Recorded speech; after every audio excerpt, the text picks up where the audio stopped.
Well, good afternoon. Tony Virtue speaking, Virtue and Partners, with our regular monthly update, and welcome to winter. Certainly a bit cooler here in Sydney. Well, the federal elections come and gone, and Labor has a small majority, as you can all see.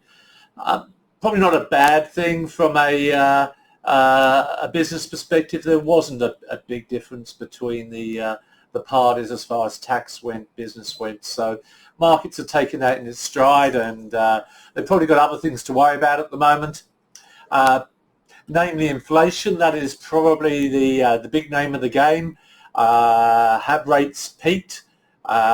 Is this of a transitory nature? And I talk about that more in my notes as to where this may play out. In the immediate, particularly as we see Russia, Ukraine, a terrible situation there work its way through, that is impacting on energy prices. You see that in your electricity bills. For some of you, we'll need to increase pension payments to cover that. More optimistically, China is reopening at the moment, obviously our largest business partner, trading partner, and as such that should be a net positive. Should be good for iron ore. Generally, when you, as we saw last year down here, when you stimulate an economy, we drop interest rates, encourage people to get back to work, and that will generally be a positive for the markets there. Domestically, it looks like property markets have really slowed down. It's pretty intuitive that as interest rates go up and you run on the escalator a little bit harder, then that makes life harder for borrowing purposes. That's probably not a bad thing. It puts less pressure on the RBA to lift rates. It also means that people can just be a little bit more cautious in their judgments. Now moving towards obviously financial year end, main area again being superannuation.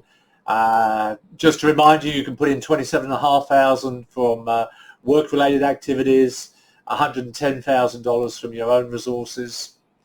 Both parties supported increasing downsizing at 55. So if you do sell your home and you made a bit of money, opportunity to put $300,000 each tax-free into super. And look, the name of the game here is to build these balances up to a level where we can draw down significant income streams in retirement and not just use all the capital up and that replacing your work. So many of you are in that position now. You understand what I'm saying. Finally, next few weeks are busy as always. We'll be working in evenings. We'll be working Saturday mornings. Get around to see as many of you as possible. We are looking to automate skills where we can do things, and much more efficient when we're dealing with counterparties. So look, we ask for your support with documentation. Please execute it quickly, and then we can be efficient at our end. Sadly, the sector has lost nearly half of its advisors, so puts a lot of pressure on the rest of us to work twice as hard. We're doing our very, very best. As our support staff, they're working really around the clock. But we thank you for your support and look forward to seeing you soon. Tony Virtue, when experience pays. Just an additional video this morning, just in relation to the interest rate rises yesterday.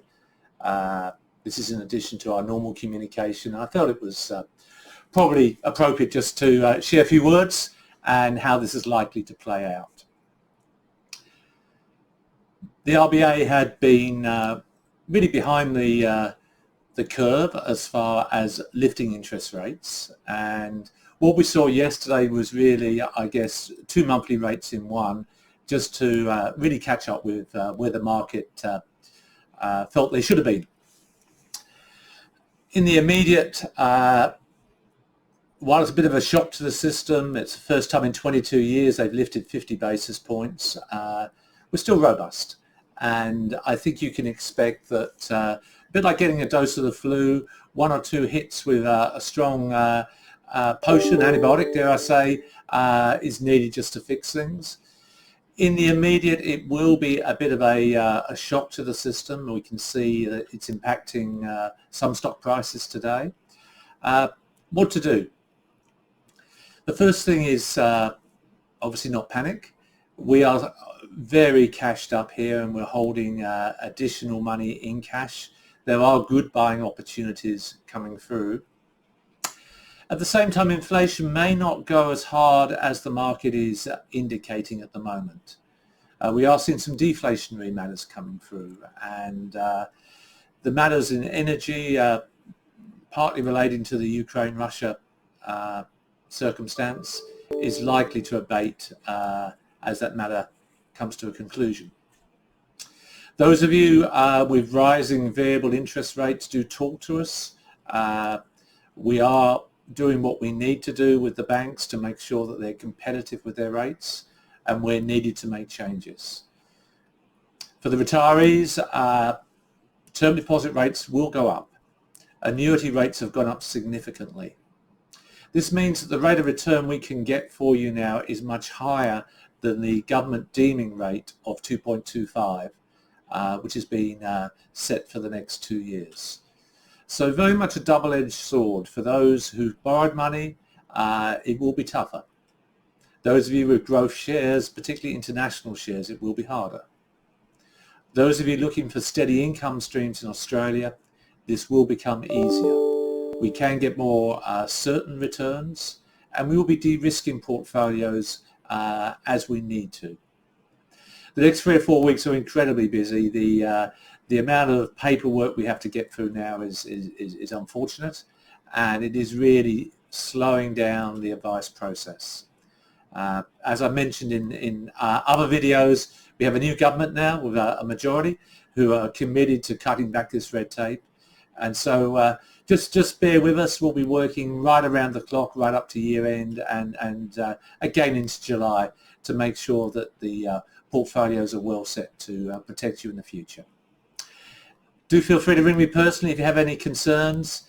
In the meantime, back to normal next month. So Tony Virtue, when experience pays.